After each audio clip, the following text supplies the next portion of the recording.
मैं डॉक्टर अनिल कुमार परिहार, सह आचार्य EAFM वाणिज्य संकाय, बीकॉम प्रथम वर्ष के विद्यार्थियों के लिए जयनारायण व्यास विश्वविद्यालय में प्रश्न पत्र संख्या 2 के अंतर्गत आर्थिक पर्यावरण हमारा दूसरा पेपर है। आर्थिक पर्यावरण में पहला चैप्टर जो हम पढ़ने जाते हैं सबसे पहले वो है भारत में आर्थिक और गैर आर्थिक पर्यावरण। हमें सर्वप्रथम यह समझना होगा कि आर्थिक पर्यावरण क्या होता है और गैर आर्थिक पर्यावरण क्या होता है। आर्थिक पर्यावरण से अभिप्राय उस पर्यावरण से है जो व्यक्ति की धनोपार्जन क्रियाओं को प्रभावित करता है। व्यक्ति कोई भी कार्य करे समाज में रहकर तो उसकी वो तमाम बाह्य शक्तियाँ जो उनके धनोपार्जन क्रियाओं को प्रभावित करेगी वो सारी के सारी आर्थिक पर्यावरण कहलाती है। व्यक्ति जैसे ही समाज में काम करने के लिए निकलेगा उसे कई प्रकार की घटक प्रत्यक्ष और अप्रत्यक्ष रूप से प्रभावित करते हैं। वे सभी आर्थिक क्रियाओं में सम्मिलित होते हैं। मोटे तौर पे आर्थिक पर्यावरण से अभिप्राय देश की भौतिक व सामाजिक पर्यावरण जो मानव की आवश्यकताओं की पूर्ति के लिए उसकी क्रियाओं में सहायक है, आर्थिक पर्यावरण कहलाता है। सरल शब्दों में यदि हम आर्थिक पर्यावरण को समझना चाहें तो कोई भी व्यक्ति किसी भी प्रकार का कार्य करे जो धनोपार्जन के लिए किया गया है और वह कार्य किसी न किसी प्रत्यक्ष और अप्रत्यक्ष रूप से अगर प्रभावित होता है, चाहे वो सामाजिक हो, चाहे धार्मिक हो, चाहे राजनीतिक हो, चाहे सांस्कृतिक हो, वो सब आर्थिक पर्यावरण के घटक हैं। आर्थिक पर्यावरण में किन किन को शामिल करते हैं या आर्थिक पर्यावरण की विशेषताएं क्या है या आर्थिक पर्यावरण की कैरेक्टरिस्टिक्स क्या है। तो आर्थिक पर्यावरण की कैरेक्टरिस्टिक्स है आर्थिक क्रियाओं से संबंधित होने का मतलब है व्यक्ति आय अर्जित करने के लिए सभी प्रकार के व्यय करेगा, जैसे कृषि है, उद्योग है, व्यापार है, वाणिज्य है, परिवहन है, संचार है, बीमा है, बैंकिंग है, ये सब आर्थिक क्रियाओं में सम्मिलित होते हैं। फिर है भौगोलिक और राजनीतिक पर्यावरण। अब व्यक्ति जहाँ रहता है वहाँ की भौगोलिक स्थिति क्या है, वहाँ खनिज की स्थिति क्या है, वहाँ की मिट्टी कैसी है, वहाँ की वन संपदा कैसी है, वहाँ शक्ति के संसाधन कैसे हैं, जलवायु कैसा है, शिक्षा है, रीति रिवाज है, ये सारी चीज़ें उसकी आर्थिक पर्यावरण के घटक में शामिल होती हैं। उसके बाद में सरकार द्वारा मार्गदर्शन व संचालन। सरकार किस प्रकार से अपनी नीतियाँ बनाती है, सरकार किस प्रकार से मार्गदर्शन करती है, सरकार किस प्रकार से प्रेरणा देती है, किस प्रकार से नियंत्रण देती है, ये सब आर्थिक पर्यावरण के सहायक घटक होते हैं। उसके बाद में आता है आधारभूत ढांचा। आधारभूत ढांचा यानी इंफ्रास्ट्रक्चर कैसा है, जैसे बिजली है, पानी है, शक्ति है, परिवहन है, संचार है, बैंकिंग है, ये सारी चीज़ें भी आर्थिक पर्यावरण को प्रभावित करती हैं। उसके बाद अगला है जनता का दृष्टिकोण, पब्लिक अप्रोच। पब्लिक अप्रोच में खाओ पियो मौज उड़ाओ में विश्वास रखने वाली जनता कैसे धनोपार्जन करना चाहती है, कितना करना चाहती है, धन संचय की क्या प्रवृत्तियाँ हैं। अगला है समाज में धन का वितरण कैसा होता है, अमीर और गरीब कैसे सरकार गरीब को सुविधाएं उपलब्ध देने के लिए धनी व्यक्ति पर कर लगाएगी, समाज में पूंजी की उपलब्धता कितनी है, देश में आय, रोजगार, विनियोग आदि के संसाधन कितने हैं, ये चीज़ें ध्यान रखनी होगी। आर्थिक विचारधारा। आर्थिक विचारधाराओं में जैसे पूंजीवादी, समाजवादी, साम्यवादी, मिश्रित, गांधीवादी, कौन सी विचारधारा आपके देश में चलती है और उस विचारधारा में अपन कौन सी विचारधारा को फॉलो करते हैं। जो भारतीय अर्थव्यवस्था मिश्रित अर्थव्यवस्था है, मिश्रित अर्थव्यवस्था में पूंजीवाद, समाजवाद और नियोजित अर्थव्यवस्था को संचालित देश में किया जाता है। उसके बाद है प्लान्ड इकोनॉमी, नियोजित अर्थव्यवस्था किस प्रकार से। हमने नियोजित अर्थव्यवस्था शुरू से चला रखी है, हमने 12 पंचवर्षीय योजनाएं चलाई हैं, अब हमने पंचवर्षीय योजनाओं को बंद करके 1 वर्षीय योजनाएं शुरू की है। तो हमारी योजनाएं कैसी है, किन उद्देश्यों के लिए योजनाएं बनाई गई है, किन किन कार्यों को सम्मिलित किया गया है। हमारा नैतिक तत्व यानी मॉरल फैक्टर कितना महत्वपूर्ण है। आर्थिक परिवेश को सबसे ज़्यादा नैतिक तत्व प्रभावित करता है। हम लोग कितने ऐन कैन प्रकीर्ण धन अर्जित करने की मनोवृत्ति रखते हैं, ये चीज़ें सबसे महत्वपूर्ण है। प्रश्न ये उत्पन्न होता है कि आर्थिक पर्यावरण का अध्ययन करने का क्या ऑब्जेक्ट है, उद्देश्य क्या है। आर्थिक पर्यावरण का हम क्यों पढ़ रहे हैं, या हमारे जीवन में आर्थिक पर्यावरण पढ़ने का ऑब्जेक्ट क्या रह सकता है। आर्थिक परिवेश की दृष्टि से देखें तो आर्थिक पर्यावरण इसलिए महत्वपूर्ण है, इस उद्देश्य के लिए पढ़ा जाता है कि आर्थिक विकास, अर्थव्यवस्था का सफल संचालन करना है। अगर अर्थव्यवस्था का सफल संचालन करना है तो आपको इकोनॉमिक एनवायरनमेंट को पढ़ना होगा।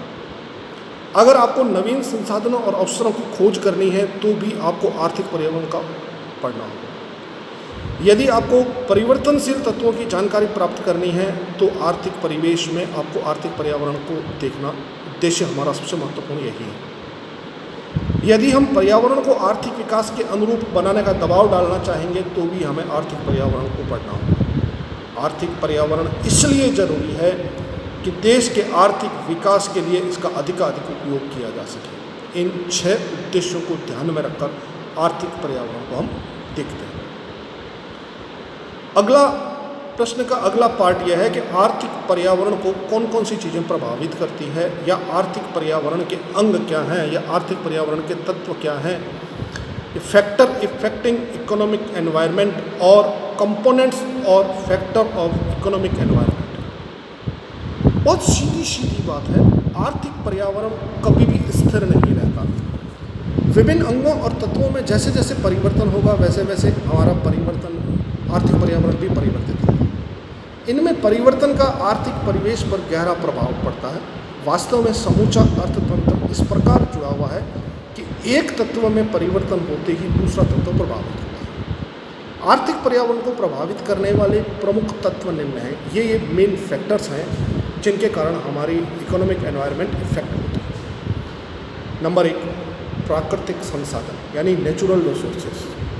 अब प्रश्न ये उत्पन्न होता है कि हमारे पास उपलब्ध प्राकृतिक संसाधन कितने हैं, नेचुरल रिसोर्सेज कितने हैं। जैसे भूमि है, मिट्टी है, खनिज संपदा है, जल संपदा है, वनस्पति है, धरातल है, जलवायु है, वर्षा है आदि है। ये चीज़ें हमारे प्रभावित करती हैं। हम अगर पूरे भारत की बात करें, जोग्राफिकल दृष्टि से देखें तो भारत का एक भाग बहुत बड़ा हरा घना है क्योंकि वहाँ बारिश अच्छी होती है। हम राजस्थान की बात करें तो राजस्थान का भी, वेस्टर्न राजस्थान में बारिश कम होती है जोग्राफिकल सिचुएशन के हिसाब से, जबकि हम ईस्टर्न राजस्थान की बात करें तो वहाँ बारिश वगैरह अच्छी होती है। तो जोग्राफिकल सिचुएशन के आधार पर पर्यावरण प्रभावित होता है। दूसरा है मानवीय संसाधन, ह्यूमन रिसोर्सेज। ह्यूमन रिसोर्सेज में हम देखते हैं देश में मानव शक्ति कितनी है, जो मानव शक्ति है उसमें बुद्धिमान कितने हैं, कुशल कितने हैं, प्रशिक्षित कितनी है। ये सारी चीज़ें देश के आर्थिक विकास को गति प्रदान करती हैं। देश की जितनी ज़्यादा इंटेलिजेंट पॉपुलेशन होगी उतना देश तरक्की करेगा। तो मानवीय संसाधन में पॉपुलेशन देखी जाती है, जो पॉपुलेशन है उसमें भी वर्किंग पॉपुलेशन की क्या सिचुएशन है, ये सबसे महत्वपूर्ण। अगला है सामाजिक और सांस्कृतिक दशाएँ। हमारे देश की सोशल एंड कल्चर इंस्टीट्यूशंस कैसे हैं। तो हम अगर सोशल एंड कल्चर इंस्ट्रूमेंट की अगर बात करें तो हमें ये देखना होगा कि हमारी परंपराएं कैसी हैं, हमारे रीति रिवाज कैसे हैं, हमारी सामाजिक व्यवस्थाएं कैसी है, धार्मिक अंधविश्वास, रूढ़िवादी परंपराएं, नैतिक मूल्य आर्थिक विकास को प्रभावित करते हैं। हम अंधविश्वास में कितना विश्वास करते हैं, हम काम को टालने की प्रवृत्ति कितनी रखते हैं, हम आलस्य कितना रखते हैं, हम भाग्यवादिता पर कितना विश्वास रखते हैं, तो फिर काम कैसे करें। तो ये सारी चीज़ें हमारे आर्थिक पर्यावरण को प्रभावित करती है कि हमारा सामाजिक और सांस्कृतिक ढांचा कैसा है। अगला है वैज्ञानिक और तकनीकी विकास, साइंटिफिक एंड टेक्नोलॉजिकल डेवलपमेंट। देश में कैसा औद्योगिक विकास हुआ है, कितना वैज्ञानिक आविष्कार हुआ है, कौन सी तकनीक हमने काम में ली है, विकास के क्या स्वरूप रहे हैं, हम देश के विकास के लिए कौन कौन सी नई नई टेक्नोलॉजी को ईजाद कर रहे हैं और उसको किस प्रकार से देश को नए आयाम पहुंचा रहे हैं, ये सबसे महत्वपूर्ण है। उसके बाद देखी जाती है हमारा इकोनॉमिक सिस्टम क्या है। इकोनॉमिक सिस्टम में हम ये देखते हैं कि देश पूंजीवादी अर्थव्यवस्था पे चलता है, समाजवादी प्रणाली पे चलता है या मिश्रित प्रणाली पे चलता है। भारत मिश्रित प्रणाली पे चलता है और मिश्रित प्रणाली के अंतर्गत पूंजीवादी और समाजवाद का मिश्रण अपनाया जाता है। और भारत में उत्पादन के कुछ क्षेत्रों को निजी क्षेत्र को दिए गए हैं और कुछ सार्वजनिक क्षेत्र को दिए गए हैं। तो सार्वजनिक और निजी क्षेत्र मिलकर निश्चित अर्थव्यवस्था के रूप में भारतीय अर्थव्यवस्था चलती है। वो कितना इफेक्टिव है। उसके बाद देखा जाता है राजनीतिक प्रणाली, पॉलिटिकल सिस्टम क्या है। पॉलिटिकल सिस्टम में कौन सी पार्टी सत्तारूढ़ है, उनकी नीतियाँ क्या है, उनके आदर्श क्या हैं, वो कितने लंबे समय तक कार्य करती है। अगर एक ही पार्टी लंबे समय तक कार्य करेगी तो उनके विकास के आयाम अलग होंगे, और हर 5 साल में अगर सरकार बदलेगी तो दूसरी पार्टी आएगी, उनकी विचारधाराएँ अलग होगी, तो देश के आर्थिक विकास में बाधक बनेगी। तो हमारी राजनीतिक सिस्टम क्या है वो देखना होता है। बाज़ार की स्थितियाँ कैसी है, मार्केट की कंडीशंस कैसी है, मार्केट में पूर्ण प्रतियोगिता है, एकाधिकार है, अपूर्ण प्रतियोगिता है, कौन सा प्रोडक्ट कौन से मार्केट में रन कर रहा है और कैसे रन कर रहा है। तो ये सिचुएशंस पे डिपेंड करता है कि प्रोडक्ट कितना आगे बढ़ेगा, प्रोडक्ट कितना रन कर पाएगा और मार्केट कितना रन कर पाएगा। फिर हमें ये देखना पड़ता है पूंजी बाजार और मुद्रा बाजार की क्या स्थिति है, capital market and money market. अब पूंजी बाजार और मुद्रा बाजार आर्थिक वातावरण के महत्वपूर्ण घटक हैं। पूंजी बाजार के अभाव में देश में प्राकृतिक और मानवीय संसाधनों का अनुकूलतम उपयोग नहीं हो पाता है। आर्थिक विकास के लिए इन दोनों का होना बहुत जरूरी है। पूंजी व मुद्रा बाजार कृषि, उद्योग, व्यवसाय आदि के आधार पर देश के तीव्र आर्थिक विकास का मार्ग प्रशस्त करते हैं। बैंकिंग, बीमा कंपनियां, अन्य वित्तीय संस्थाएं जो होती है वो हमारे देश के मुद्रा बाजार को प्रभावित करती हैं। बैंकिंग सेवाओं के विकास से बचत, विनियोग, पूंजी निर्माण को बढ़ावा मिलता है और अर्थव्यवस्था स्वावलंबन की ओर जाती है। तो ये चीज़ें हैं, दोनों मुद्रा बाजार, पूंजी बाजार दोनों महत्वपूर्ण हैं। सरकार की आर्थिक नीतियाँ कैसी है, सरकार कई प्रकार की नीतियाँ बनाती है, जैसे औद्योगिक नीति है, लाइसेंस नीति है, कृषि नीति है, मौद्रिक नीति है, राजकोषीय नीति है, श्रम नीति है, मूल्य नीति है, रोजगार नीति है। ये नीतियाँ कैसी बनाई गई, इन नीतियों में कितना फ़ायदा हुआ, इन नीतियों से हमने क्या कुछ पाया है, ये सबसे महत्वपूर्ण है। देश की मौद्रिक और राजकोषीय नीति, अब 2 प्रकार की नीतियाँ होती है, एक मौद्रिक नीति, एक राजकोषीय नीति। मौद्रिक नीति यानी मॉनेटरी पॉलिसी जो RBI द्वारा संचालित की जाती है देश में मुद्रा को कंट्रोल करने के लिए। एक होता है मनी को कंट्रोल करना और दूसरा होता है क्रेडिट को क्रिएट करना। तो क्रेडिट को क्रिएट तो बैंकिंग करती है और क्रेडिट को कंट्रोल RBI करती है थ्रू मॉनेटरी पॉलिसी। राजकोषीय नीति में ये देखा जाता है कि सरकार अपने फंड का निर्माण करने के लिए किस प्रकार की नीतियाँ बनाएगा, जैसे कर नीति है, व्यय नीति है, सार्वजनिक ऋण की नीति है। ये नीतियाँ भी हमारे आर्थिक पर्यावरण को प्रभावित करती है। किन किन चीज़ों पर टैक्स लगेगा, कितना लगेगा, कब लगेगा, कैसे, ये सारा निर्धारण राजकोषीय नीति में किया जाए। उसके बाद में हम देखते हैं श्रम संबंधी संयम क्या है, लेबर लॉ क्या है, लेबर को कितना घंटे काम करने होते हैं, कितनी न्यूनतम मजदूरी दी जाती है, ये सारी चीज़ें हमें देखनी है। उसके बाद हमें देखना होता है औद्योगिक संयम, इंडस्ट्रियल लॉ क्या है। इंडस्ट्रियल लॉ हमें ये बताता है कि श्रम कानून कैसा है, औद्योगिक संयम कैसा है, व्यावसायिक संयम क्या बना हुआ है, कारखाना अधिनियम कैसा है, आयकर क्या है, बिक्री कर क्या है, ये सारे नियम हमें पढ़ने हैं। आयकर अधिनियम अगर हम नहीं पढ़ेंगे तो हम इनकम टैक्स के बारे में कैलकुलेशन नहीं कर पाएंगे, सही आंकलन नहीं कर पाएंगे। अगला है अंतर्राष्ट्रीय परिस्थितियाँ, विदेशी सहायता, विदेशी नीति, देश की इंडस्ट्रियल पॉलिसी क्या है, देश की औद्योगिक नीति क्या है, देश की अंतर्राष्ट्रीय परिस्थितियाँ क्या है, दूसरे राष्ट्रों के साथ हमारे संबंध कैसे हैं, ये सारी चीज़ें। इसमें सबसे महत्वपूर्ण चीज़ आती है व्यापार संतुलन, भुगतान संतुलन और विनिमय दर निर्धारण। हम विनिमय दर का निर्धारण किस आधार पर करते हैं, विदेशी नीति, कौन कौन से राष्ट्रों के साथ हमारे अच्छे संबंध रहे हैं, किन किन राष्ट्रों के साथ अच्छे संबंध नहीं रहे हैं, ये चीज़ें भी हमें देखनी होती हैं। उसके बाद में हमें देखना होता है परिवार व संचार की व्यवस्था कैसी, परिवहन व संचार की व्यवस्थाएं कैसी हैं, हमारा ट्रांसपोर्टेशन कैसा है, हमारा कम्युनिकेशन सिस्टम क्या है, कितने अच्छे परिवहन की सुविधाएं हैं, कितने अच्छी संचार की सुविधाएं हैं, जैसे रेल है, सड़क है, वायु है, जल परिवहन है, डाक, तार, टेलीफोन, इलेक्ट्रॉनिक संचार। कितना सक्षम होगा उतना हमारा आर्थिक पर्यावरण सक्षम होगा। उसके बाद में हमें साहसी व नव प्रवर्तन, एंटरप्रेन्योर एंड इनोवेशन देखना होता है। हमारे लोगों में कितनी नई नई चीज़ों का उत्पाद करने, नई नई चीज़ें बनाने और नई नई चीज़ों को यूज़ लेने की प्रवृत्ति रही है। मोस्ट एंड इम्पॉर्टेंट हमारी शिक्षा प्रणाली कैसी है, हमारा एजुकेशन सिस्टम कितना इफेक्टिव है। हम जो बच्चों को आज शिक्षा दे रहे हैं वो शिक्षा हमके भविष्य में कितनी काम आएगी, देश के आर्थिक विकास में कितना योगदान दे पाएगी, उस एजुकेशन से देश को क्या नया मिलेगा और नई जनरेशन उसे कैसे अपना रोजगार के साथ साथ देश का आर्थिक विकास, परिवार शहर का आर्थिक विकास कर पाएगी। तो शिक्षा प्रणाली कितनी सुधार है। And last not list population जब जनसंख्या ज़्यादा होगी तो जो भी हमारे रिसोर्सेज हैं वो कम पड़ेंगे।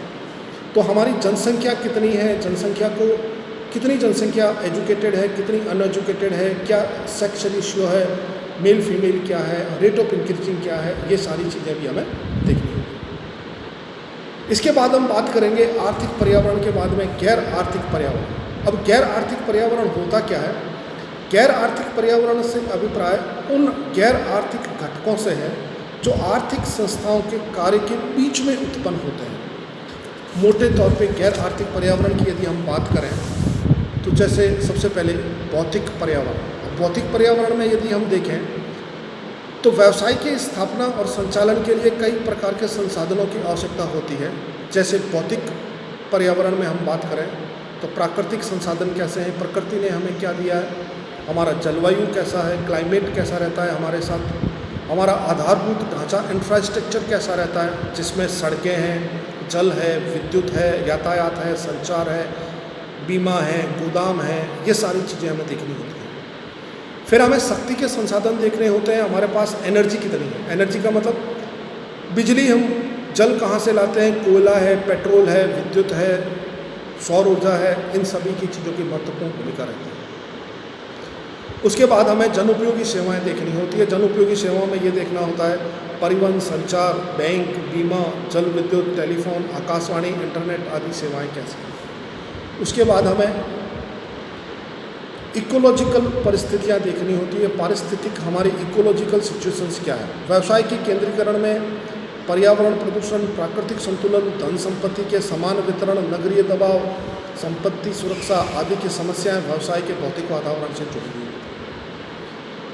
दूसरा है हमारा सामाजिक पर्यावरण। सामाजिक पर्यावरण में हम देखते हैं कि जैसे जनसंख्या का विस्तार कैसे हुआ, जनसंख्या की विशेषताएं क्या है, जैसे लिंग अनुपात क्या है, जाति, वर्ग, वर्ण, धर्म, शिक्षा, आयु, आय, ये सारी चीज़ें प्रभावित करती हैं। परिवार की संरचना कैसे होती है, एकल परिवार है, संयुक्त परिवार है, वो भी प्रभावित करते हैं। आपसी सहयोग व संगठन कैसा है, जनता का दायित्वबोध क्या है, कार्य के प्रति लोगों की धारणाएं क्या है, प्रबंधकों के प्रति दृष्टिकोण कैसा है, रूढ़िवादी और वैज्ञानिक सोच है या नहीं है, लोग क्या सोचते हैं, सामाजिक मूल्य क्या है, परंपराएं, प्रथाएं आदि ये सारी चीज़ें हमें देखनी होती हैं।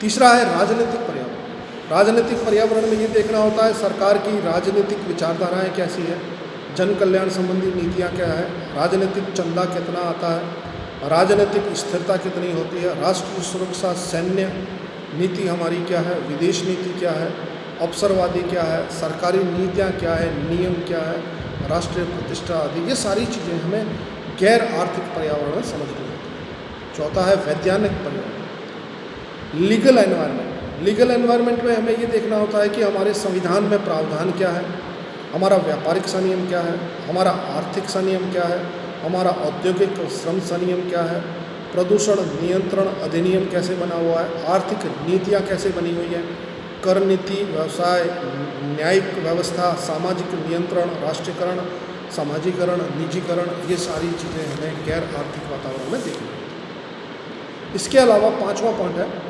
तकनीकी और प्रौद्योगिक पर्यावरण यानी टेक्नोलॉजिकल एनवायरनमेंट। टेक्नोलॉजिकल एनवायरनमेंट में हम देखते हैं कि हमारे पास कैसे कैसे यंत्र हैं, कैसी कैसी टेक्नोलॉजी है, नई वस्तुएं कैसी है, नए बाजार की अवस्थाएं कैसी है, उपकरण कैसे हैं, ये सारी चीज़ें भी हमें ध्यान में रखनी होती हैं। जैसे रेडियो है, इलेक्ट्रॉनिक आइटम है, माइक्रोस्कोप है, ये सारी चीज़ें भी हमें देखनी होगी आर्थिक पर्यावरण के घटक। गैर आर्थिक शैक्षणिक पर्यावरण देखना होगा, जिसमें हमें ये बताना होगा कि शिक्षा की प्रणाली कैसी है, शिक्षा का स्तर कैसा है, शिक्षा के प्रति रुझान कैसा है, कौशल निर्माण की तकनीक आदि पर भी हमें ध्यान देना है। ऐतिहासिक पर्यावरण देखना होता है, जिसमें हमारा इतिहास क्या कहता है, इतिहास ने हमें क्या दिया है, जैसे हरित क्रांति है, औद्योगिक क्रांति है, किसी राष्ट्र में होने वाले विभिन्न प्रकार के युद्ध हैं, वो भी हमारी अर्थव्यवस्था को प्रभावित करते हैं, गैर आर्थिक पर्यावरण। उसके बाद अगला है हमारा नैतिक पर्यावरण यानी एथिकल एनवायरनमेंट। एथिकल एनवायरनमेंट में ये देखना होता है कि व्यवसाय को समाज के नैतिक मूल्यों का पालन करना होता है, जटिल व्यावसायिक परिवेश में नैतिक सिद्धांतों का मार्गदर्शन करता है, जिसमें हमें ये देखना होता है कि हमारा शहरीकरण कैसा है, प्रदूषण कितना है, शोरगुल कितना है, गंदगी कितनी है, औद्योगिक बस्तियाँ कितनी हैं, यानी व्यवसाय के लिए उपयुक्त वातावरण कैसा डेवलप किया है हमने। फिर हमारी सांस्कृतिक पर्यावरण देखनी होती है, हमारी संस्कृति कल्चर क्या है, हमारा कल्चर क्या कहता है, उसको भी ध्यान में रखना होता है। फिर हमें देखना होता है पर्यावरणीय पर्यावरण यानी इकोलॉजिकल एनवायरनमेंट। इकोलॉजिकल एनवायरनमेंट में हम ये देखते हैं उद्योग के लिए हवा, पानी, स्थान, अपने उप उत्पाद की गंदगी, रासायनिक बहाव, धुएं, धूल, जहरीली गैस आदि का निरंतर प्रदूषण कर रहे हैं या नहीं कर रहे हैं, या किस प्रकार से उसको वो डिस्ट्रॉय कर रहे हैं, किस प्रकार से उसको, जैसे आपने एक उद्योग लगाया, उद्योग से आपने उत्पादन किया, आपका उत्पादन मार्केट में बिक रहा है, लेकिन उत्पादन से जो गंदा पानी निकला वो पानी आगे जाके एग्रीकल्चर को ख़राब कर रहा है, नदियों को ख़राब कर रहा है, नहरों को ख़राब कर रहा है। आपने उस पानी को कहाँ ले जाके डिस्ट्रॉय किया, उसके संबंध में हमें सारा सिस्टम समझना होता है, तब हमारा उद्योग भी फलता फूलता है, साथ साथ पैरेलल एग्रीकल्चर भी डेवलप होता है। तो इकोलॉजिकल एनवायरनमेंट सबसे महत्वपूर्ण है। उसके बाद हमें देखना होता है अंतर्राष्ट्रीय पर्यावरण। अंतर्राष्ट्रीय पर्यावरण में हम हमारे देश के साथ साथ निर्यात की पोजीशन भी देखते हैं, आयात की सिचुएशंस भी देखते हैं, प्रोडक्ट को इस तरह से तैयार करते हैं कि हमारे देश के साथ साथ वो विदेशों में बिके। इसलिए कहा जाता है कि एक राष्ट्र में उत्पन्न व्यावसायिक संकटों की लहरें दूसरे अर्थव्यवस्था को भी प्रभावित करते हैं। यानी हम जो कुछ भी उत्पादन करते हैं, जो कुछ भी बेचते हैं, जो कुछ भी बनाते हैं, वो केवल हम हमारे लिए नहीं बल्कि पूरे विश्व के लिए बनाते हैं। पूरा विश्व एक है। तो इस प्रकार से हमारा पहला जो चैप्टर था आज का, भारत में आर्थिक और गैर आर्थिक पर्यावरण। आर्थिक पर्यावरण में उन सभी घटकों का जिक्र किया जो व्यक्ति की धनोपार्जन क्रियाओं को प्रभावित करती है।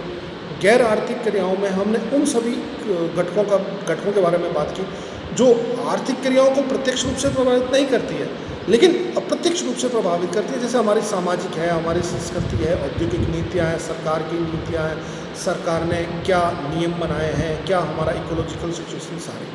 तो ये हमारा आज का पहला लेक्चर था जिसमें हमने आर्थिक और गैर आर्थिक पर्यावरण के बारे में जानकारी प्राप्त की। धन्यवाद।